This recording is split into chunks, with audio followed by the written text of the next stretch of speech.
I think that's what Dariush is going to be doing. He's going to be trying to get in his face, because if you give that guy any distance, you sort of all know what's going to happen. Barboza is one of those guys where he's extraordinarily deadly, but and it's easier said than done, believe me. But you basically know what you have to do. You have to back him up. You have to get right in his face, inside boxing range, if not even tighter. To the extent you can get it to the ground, you have to do that. To the extent you can get him to clinch up, you have to do that. To the extent you can flatten it, you have to just take away space from him.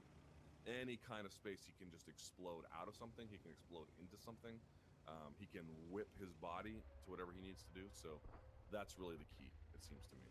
You got to get up in his grill. Who do you see winning? Tough one. Dariush is the more well-rounded fighter. Probably I'll give it to Dariush. I also think he's actually pretty big for that weight class and has a great chin. So I'd probably give it to Dariush, but Barboza is, you know, they don't come much tougher than him. The 209's favorite sons. When will the Diaz brothers be back? Y'all keep asking me, and we don't know. No one knows, man. I even was asking when I was at 208. I was asking other journalists, like, "Have you heard anything? Have you heard anything?" And everyone's like, "No, no one has a effing clue." The guys have turned down a number of fights, turned down big purses, turned down literal title shots. I mean, I don't think they're going to remain on the sidelines forever. I think you'll see each of them in 2017. I fundamentally believe that. But against who and when, it's, you know, they know. I mean, these guys are not stupid, man. They know. They're looking at that calendar and they're saying, you got nobody. You got nobody who's going to be able to fill out that roster to headline cards. You got nobody. So we're going to wait until our maximum peak value, and then we'll start to negotiate. They're not idiots, man. They're just not. I know it must be frustrating for all of you guys. Trust me, it's frustrating for me too. I feel it. I'm with you. But that's the game they're in. They're just going to collect maximum checks at peak value in a down market. You know, it's smart. Aldo versus Holloway. Hey, Luke, how do you see this fight going? Can you do a quick breakdown? Who do you see winning? Man, that's what I have to think more about because it's such a tough fight. I think what I'm looking from Holloway is the big question is to what extent could he take away the leg kicks? Now, Edgar was in part able to somewhat get rid of them, but even then, not really. But by pressing forward and sort of threatening the takedown, but once Aldo knew the takedown was never going to happen, they opened up more. But you'll recall, like in the first two rounds, leg kicks were not a huge. I mean, he landed them, but they weren't a huge part of his arsenal. Question is going to be to what extent, again, can Holloway get Aldo backing up?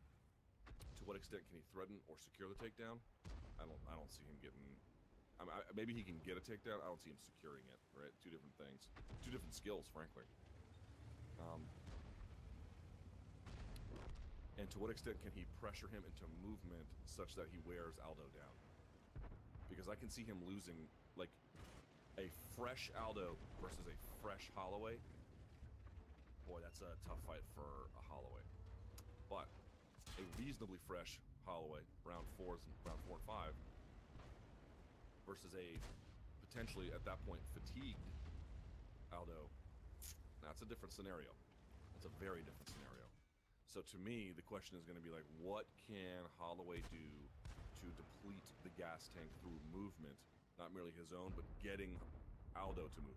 Aldo likes early to be very economical with his movement. If you notice that, like, he'll make big movements if he has to, when he is, you know, bobbing out of the way, and getting off the center line. And when we talked about this in Monday Morning Analyst, what Edgar would do is he would try to fade into this power hand lane, and Aldo would duck around and then turn. Not duck, but bob and turn. Those are big movements, right? I mean, it's not a tiny little. It's not one of those. So he's got to get him moving. He's got to get him reacting. He's got to get him fighting off underhooks and avoiding clinches. And early on, he's going to be great at that. But over time, what is he going to be able to do? So I think that is really going to be a key question here. Because who has the better gas tank? Max Holloway. Who's got more ways to win even? Probably Max Holloway. It's just that Aldo's so explosive on the feet, and his ability to maneuver his hips to get in and out of scrambles is ridiculous. So to me, you gotta lean on that guy, and that's easier said than done. So I think I probably favor Aldo, but I would like to be wrong because I actually think it'd be better for the division if Holloway won. Not that I'm cheering for Aldo's demise or something. I just mean if you think about like what would be interesting at featherweight would be to have a legitimate, you know, McGregor's gone, right? You think he's the best featherweight in the world, and maybe he is.